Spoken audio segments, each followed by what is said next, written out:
So, you know who, the Mary Sue, a website I cover, wants to see Poe and Finn kiss or have a relationship on screen in Star Wars Episode 9. Now, I can't get too deep into this or I will be called names, homophobic, troll, hater, sexist, whatever name in the book I'll be called, so I'll just say this. I don't really want to see them have a relationship on screen. I'm not going to explain that deeply, but let's just say that much. I'd rather not. I'd like them to be friends, platonically. Let's check out the article. Okay, so here it is, and I meant to say let's check out the article. I do these videos late and sometimes words get minced. Alright. J.J. Abrams promises more backstory for Finn and Poe. Hopefully that includes kissing. But why? Why do they want to ship Poe and Finn? Why can't they just be buddies, friends, platonic? I'm just trying to understand why people want to see this in the movie. Is it because they're really longing to relate to a homosexual relationship? Or is it because they just want to see it in the movie because it hasn't been in the movie historically and they want to see progression and it has nothing to do with actually wanting to see it? That's what I'm trying to figure out. Star Wars The Rise of Skywalker has a lot of work to do.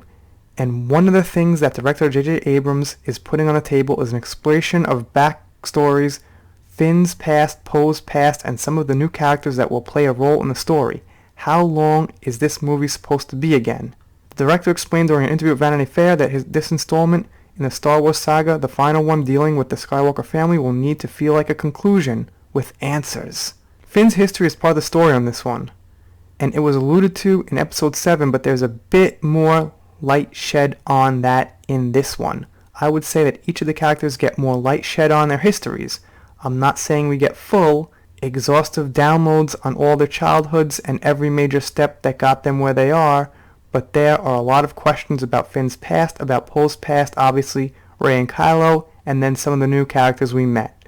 So, for all the negativity, at least that's one good thing JJ has going for him in his mindset is he wants to explain the backgrounds of some of these characters.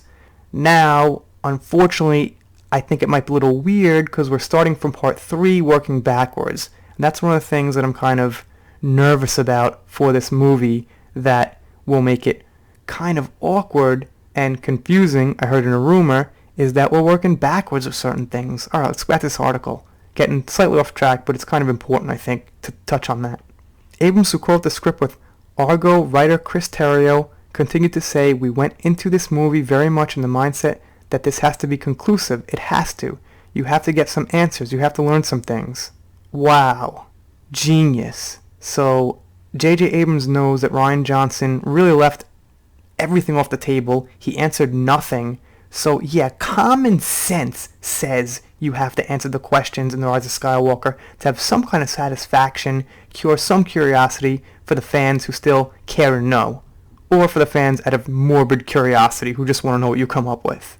I'm absolutely stoked that we will be getting more story with Finn. As I've mentioned before, the character played by John Boyega was a huge reason why I was excited about the story of the sequel trilogy, and I want more of him.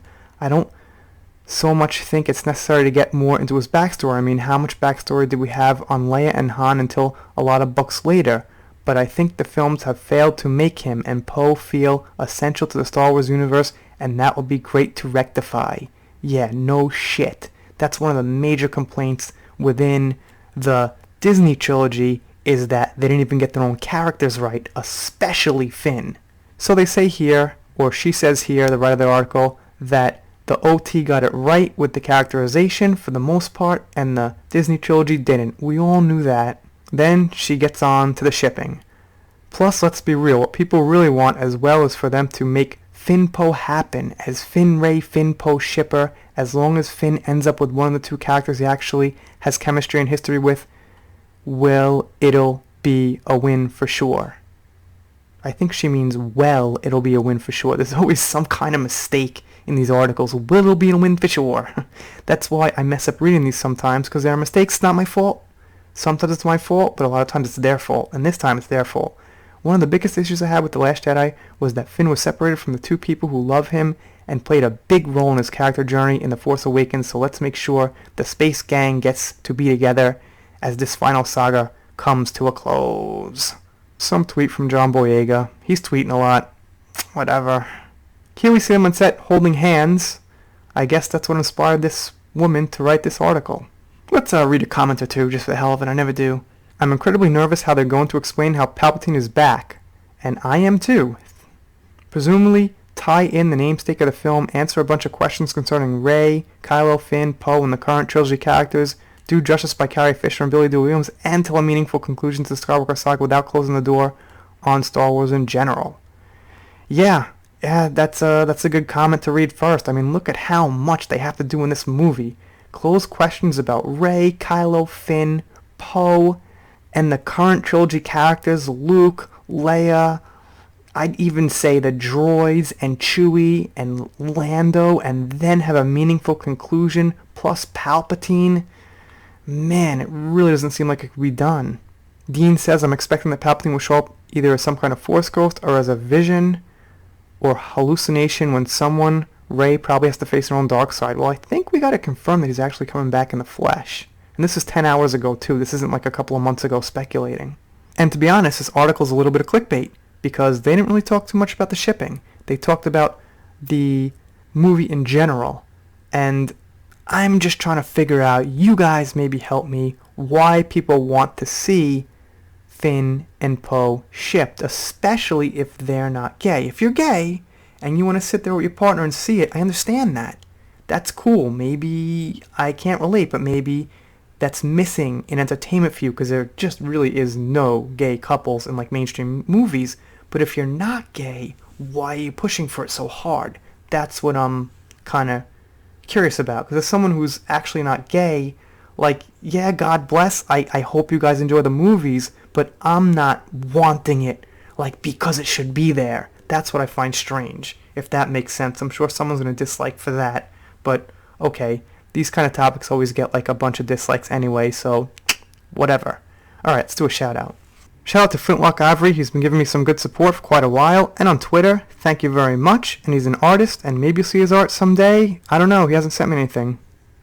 Alright, doing shout outs, special thanks, things like that. If you're still watching, definitely click that subscribe button, press it, whatever you gotta do to get subscribed, and I will see you next time.